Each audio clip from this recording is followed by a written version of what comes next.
Russia's chaotic and confusing invasion of Ukraine is baffling military analysts. 1 week into Russia's invasion of Ukraine, and military and defense analysts are united on one front: Russia's invasion has not gone entirely to plan. Analysts believe Russia had expected to make far more gains and, crucially, to face far less resistance from Ukrainian forces and volunteer fighters. Russian forces have attacked various towns and cities in the north, east, and south of the country.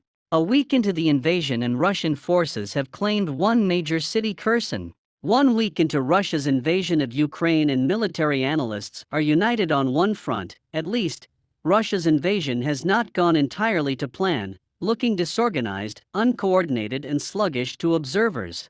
A week into the invasion, and Russian forces have claimed one major city, Kherson. 1 week into Russia's invasion of Ukraine, and military analysts are united on one front: at least, Russia's invasion has not gone entirely to plan, looking disorganized, uncoordinated, and sluggish to observers. The military experts acknowledged, however, that Russia's naval superiority in the Black Sea has contributed to success in its southern area of operations, with Russian forces breaking out from the Crimean Peninsula and taking territory in southern Ukraine, the seizing of the port city of Kherson being its most major victory so far during the invasion. They noted that although Ukraine has fought well and disrupted plans for a quick and decisive Russian victory, the situation is still perilous. Russia is moving to encircle Kiev and Kharkiv, and appears to have switched to indiscriminate long-range fires, resulting in significant collateral damage in residential areas, and is making significant progress in the south, behind or on schedule.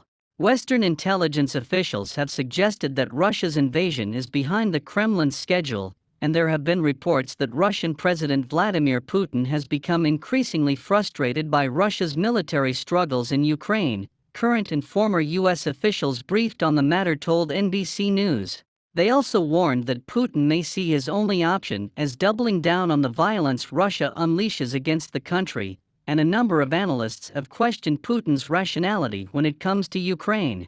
Without access to Putin's inner circle, Russia's schedule for its Ukraine invasion is largely guesswork, and on Thursday, Putin insisted everything is going to plan, stating that all objectives that were set are being resolved or achieved successfully. He also again reiterated Russia's aims, being the demilitarization and denazification of Ukraine, a statement widely disputed and scoffed at and seen as Russia's attempts to vilify the Ukrainian leadership and promised compensation for the families of dead and wounded servicemen. Begging to differ with Putin's assessment or propaganda on Russian progress in the invasion, former CIA Director General David Petraeus said this week that Putin's war in Ukraine is going terribly for Russia, telling CNN on Wednesday that at the strategic level, he has essentially united most of the rest of the world. And then on the battlefield, it's going terribly. He said Russia was stretched beyond its logistical and mechanical capabilities. Its troops, some of whom are less experienced conscripts, are likely to be extremely tired and inexperienced in the face of a determined opponent, as Ukraine is proving to be. That point is agreed with by retired Colonel Liam Collins, founding director of the Modern War Institute in New York, who said Thursday that Ukraine's army, and thousands of volunteers who have stayed in Ukraine to fight to save their homeland, would continue to mount a staunch resistance in Ukraine's capital, Kiev. Not only do the Russians have to fight through the Ukrainian forces that are there, they have to fight through all these armed volunteers that are just going to be conducting attacks on them the whole time, he told the BBC's The Briefing Room show, adding that Ukrainians were preparing to mount an insurgency against Russia. It's going to be worse than what the Russians had in Afghanistan. That's what the Ukrainians are going to do, he added, alluding to the then Soviet Union's drawn-out, bloody, costly, and unpopular invasion of Afghanistan in 1979 that lasted 10 years and led to the loss of around 15,000 Soviet soldiers. It's not going to be the minimal resistance that the Baltic states put up in the Cold War. It's going to be extremely costly if he's, Putin, going to be an occupier, and so ultimately he's going to have to leave, whether it's in 1 year, or 5 years, or 10 years, he said. While Ukraine's forces and volunteer fighters appear determined to confront Russian troops approaching Kiev in a huge military convoy, over 1 million people are now deemed to have fled the country. Civilian casualties in Ukraine have prompted some Western officials, like British Prime Minister Boris Johnson, to accuse Putin of war crimes. Accurate data on casualties and the injured, as well as the loss of military hardware, are hard to come by in war, with both sides having a vested interest in aggrandizing their own victories and accomplishments and belittling those of the opponent.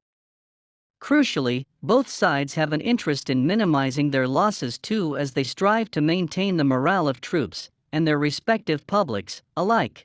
As such, establishing an accurate death toll in the Russia-Ukraine crisis is difficult in the chaos of the conflict, but Ukraine claimed on Wednesday that more than 5,000 Russian personnel had died in the conflict, while Russia's defense ministry said on Wednesday that 498 Russian soldiers had died and another 1,597 had been wounded.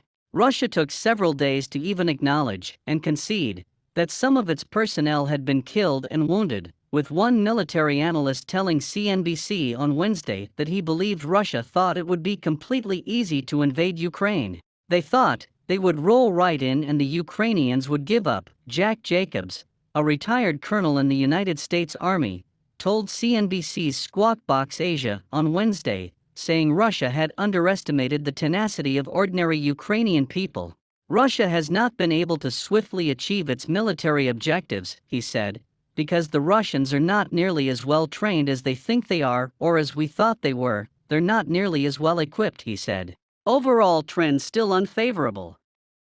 Ukraine is not a member of NATO, so the Western military alliance is not obliged to defend it, although a number of Western countries have sent weapons to Ukraine to help it defend itself. Despite a resistance that has won hearts and minds around the world, the bigger picture does not look good for Ukraine, one analyst noted, and Ukraine needs more Western help if it is to stop Russia's slow but destructive and demoralizing advance.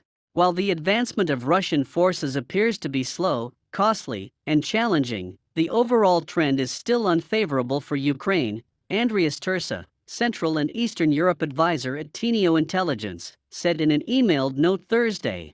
Unless the West significantly steps up its military support, or if there are mass defections/disobedience in the Russian armed forces, the latter holds more chances to prevail in the longer term, given its considerable advantages in multiple domains.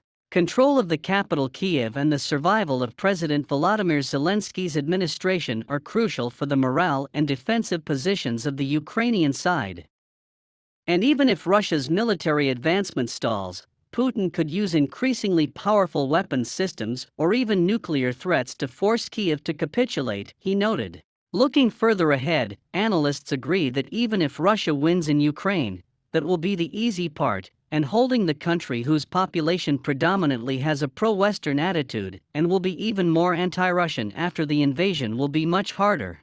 The extremely strong resistance from the Ukrainian army and local population reaffirms expectations that long-term occupation of large parts of the Ukrainian territory would be extremely challenging, Tursa said, noting that any new administration installed in Kiev, as many analysts believe is part of Russia's plan, would lack legitimacy and struggle to remain in control.